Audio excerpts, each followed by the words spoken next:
कि 7 दिन के अंदर मुझे तक्षक नाम का नाग काटेगा। 7 दिन की आयु मेरी बची है,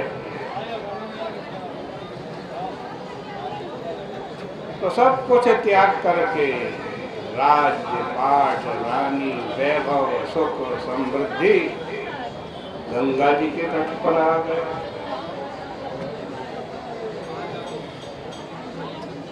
और भगवान के चरण कमलों की सेवा के लिए गंगा तट पर बैठ गए।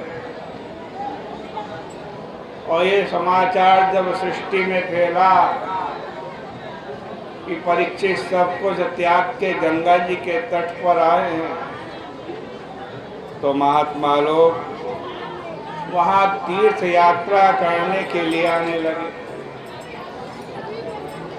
असल में महात्मा लोग तीर्थ यात्रा नहीं करते, जो वो तीर्थों में जाते हैं ना, तब तीर्थ हो जाते हैं। प्रायेण तीर्थाभिगमापदेशैः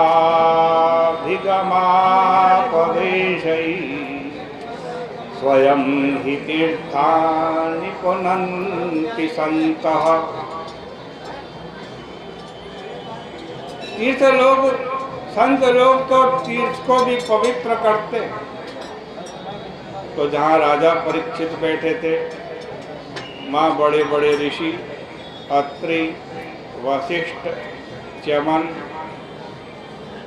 आज कहते हैं अरिष्टनेमि, भृगु, अंगिरा, पराशर, गादिसुत, राम, उतथ्य, इंद्र प्रमद, इद्मबाहु, मेधातिथि, देवल, भरद्वाज, गौतम, पिप्पलाद, मैत्रेय और आदि बड़े बड़े देवर्षि, ब्रह्मर्षि, राजऋषि अपने अपने गोत्रीय एवं वंशजों की परंपरा के साथ आए। राजा ने सबको प्रणाम किया और कहा कि देखो महात्माओं का हमारे ऊपर कितना अनुग्रह है। जिसको ब्राह्मण बालक ने शाप दिया है, उसके ऊपर अनुग्रह करने के लिए लोग आए, किंतु शाप तो हमारे वैराग्य के लिए हुआ है। क्योंकि यदि हम संसार में आसक्त हो जाते हैं तो बड़ी भारी भूल होती।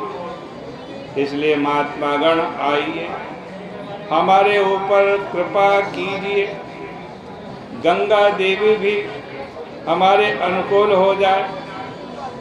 अब हमको न तो तक्षक का डर है, न मृत्यु का भय है। जब उसकी मौज हो आवे, तक्षक हमको काट जाए, हम मर जाए, आप लोग तो कृपा करके भगवत कथा का गान कर। इसमें समाधि आदि लगाने की जरूरत नहीं। यदि भगवत कथा सुनते सुनते ये शरीर छूट जाएगा तो जन्म और मुक्ति की भी आवश्यकता नहीं होगी। हमारी तो यही अभिलाषा है कि कर्मवश जब जब हमारा जन्म हो, भगवान के चरणों में हमारा अनुराग बना रहे, महात्मा और भक्तों का सत्संग मिलता रहे। इसके बाद राजा परीक्षित ने कुशा बिछाई, उत्तर मुख से गंगा जी के दक्षिण किनारे पर बैठ गए। राज्य का भार तो उन्होंने पहले ही पुत्रों को दे दिया था। उनके ऊपर पुष्पों की वर्षा होने लगी। महात्मा लोग उनकी प्रशंसा करते हुए कहने लगे कि आप जो कुछ कर रहे हैं यह पांडव वंश की परंपरा के बिल्कुल अनुकूल है। आपके पूर्वज ने तो कृष्ण के लिए राज्य छोड़ दिया।